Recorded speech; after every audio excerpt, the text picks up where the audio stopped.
This afternoon, Parliament will be convulsed once again by scandal, procedure and the blunt force of political accountability.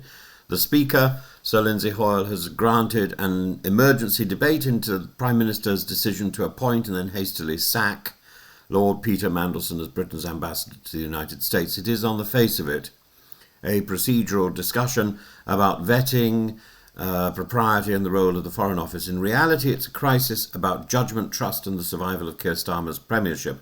The facts are sharp. Mandelson, whose ties to Jeffrey Epstein are well known, was nevertheless sent to Washington as Britain's most senior diplomat. At Prime Minister Questions only last week, Starmer defended him from criticism. Within 24 hours, the publication of emails revealed Mandelson urging Epstein to fight for early release and assuring him, "I think the world of you." At that moment, defence became untenable and Mandelson was sacked. The Prime Minister now says he's angry at being placed in that position, but the question lingers, why was he placed there at all? Today's debate will revolve around the documents.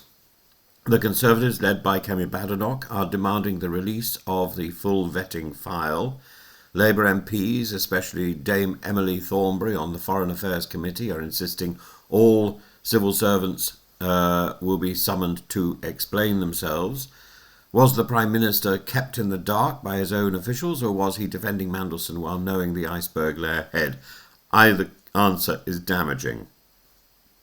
The political context is unforgiving.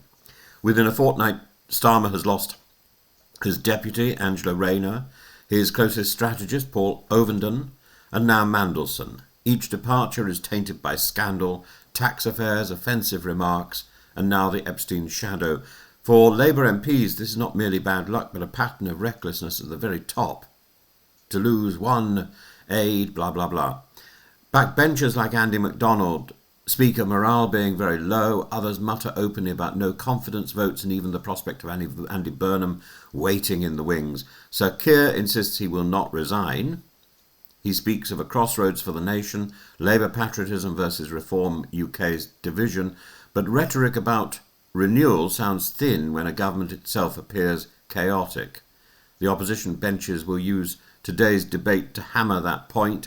A Prime Minister who says he did not know, who says he was blindsided, is also a Prime Minister who cannot command confidence in his judgment.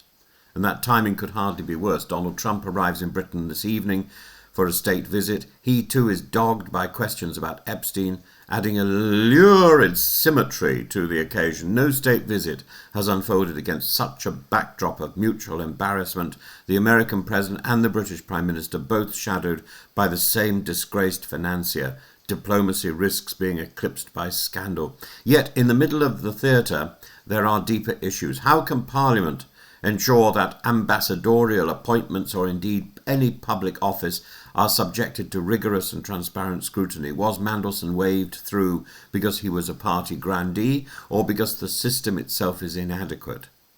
Thornberry's demand for civil servants to face the Commons points to the broader constitutional question: who in the end guards the guardians?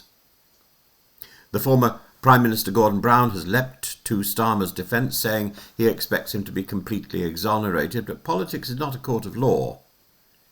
It is judged not only by innocence or guilt, by perception, trust and credibility, and those are leaking away. The emergency debate will not topple a Prime Minister on its own, but it will accelerate a narrative already taking root that Sir Keir Starmer, barely a year into office, is losing control of his team, his message and perhaps his destiny. In politics, once that perception hardens, events move quickly. What was once unthinkable, a Labour leader being forced out mid-term, now feels less a fantasy than a possibility. So today's debate is about Mandelson, Epstein and the vetting process, but it's also about something larger, about whether a Prime Minister can still command authority to govern.